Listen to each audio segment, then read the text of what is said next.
एक नगर में एक व्यापारी रहता था। उसने अपने देश के साथ साथ परदेश जाकर भी व्यापार किया। मेहनत फली, कमाई हुई और उसकी गिनती शहर के बड़े सेठों में होने लगी। महल जैसी हवेली बन गई। वैभव और बड़े परिवार के बीच उसका जीवन बड़े ही आनंद से बीत रहा था। एक दिन उसका एक संबंधी किसी दूसरे नगर में आया। बातचीत के बीच उसने बताया कि उसके यहाँ का सबसे बड़ा सेठ गुजर गया। बेचारे की लाखों की धन संपत्ति पड़ी रह गई। बात सहज भाव से कही गई थी, पर उस आदमी के मन को डगमगा गई। वह सोचने लगा कि उस सेठ की तरह एक दिन वह भी तो मर जाएगा। उसी क्षण में उसे बार बार मौत का डर सताने लगा। हाय, मौत आएगी, उसे ले जाएगी और सब कुछ कहीं छूट जाएगा। यह विचार उसके मन मस्तिष्क में घर कर गया। मारे चिंता के उसकी देह सूखने लगी। देखने वाले देखते कि उसे किसी भी चीज़ की कमी नहीं है, पर उसके भीतर का दुख ऐसा था कि किसी से कहा भी नहीं जा रहा था। धीरे धीरे मन में मृत्यु का विचार शरीर पर इतना भारी प्रभाव डालने लगा कि वह व्यापारी बहुत बीमार हो गया। बहुत इलाज किया गया, लेकिन उसका रोग कम होने के बजाय बढ़ता ही जा रहा था। एक दिन एक संत उसके घर पर आए। वह व्यापारी उन महात्मा के चरणों में बैठ गया और रो रो कर अपनी व्यथा सुनाने लगा। व्यापारी की व्यथा सुनकर महात्मा मुस्कुराए, क्योंकि वह इस बीमारी की वजह जान गए थे।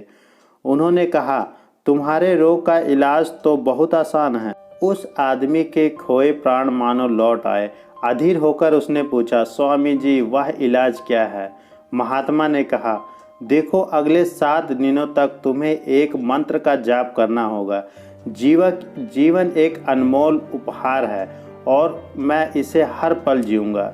इस नुस्खे को 7 दिन तक सुबह शाम जब भी संभव हो मन ही मन दोहराते रहो।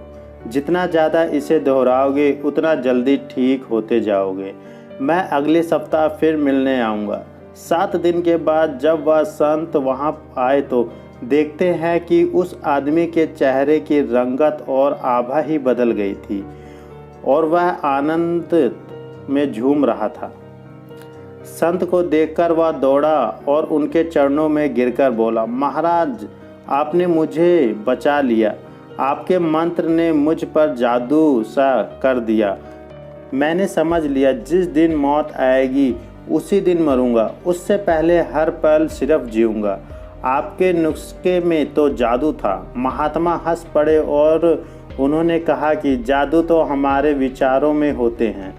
जीने का विचार रखोगे तो हमारी जिंदगी का हर पल जीवंत बन जाएगा, और अगर मृत्यु का विचार रखोगे तो मरने से पहले जाने कितनी बार हम मृत्यु को प्राप्त होंगे। अगर आपके विचार को हर पल दिव्यता से जोड़ें तो हर पल हम दिव्यता की ओर बढ़ते चलेंगे। यही जीवन जीने की कला है।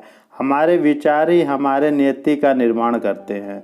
हम ही अपने रोजमर्रा के विचारों से अपनी इच्छाओं, अपने आकर्षण विकर्षण और अपनी पसंद नापसंद से अपनी नियति का निर्माण करते हैं। दोस्तों, आशा करता हूँ आपको ये स्टोरी अच्छी लगी। दोस्तों, ये स्टोरी अच्छी लगी तो इस स्टोरी को लाइक करें और इस वीडियो को लाइक करें। और दोस्तों, अगर आपने अभी तक हमारे इस YouTube चैनल को सब्सक्राइब नहीं किया तो इस YouTube चैनल को सब्सक्राइब कर लें, क्योंकि ऐसे ही स्टोरियाँ आपको पर डे इस YouTube चैनल के माध्यम से मिलती रहती हैं। तो इस YouTube चैनल को सब्सक्राइब करना बिल्कुल ना भूलें।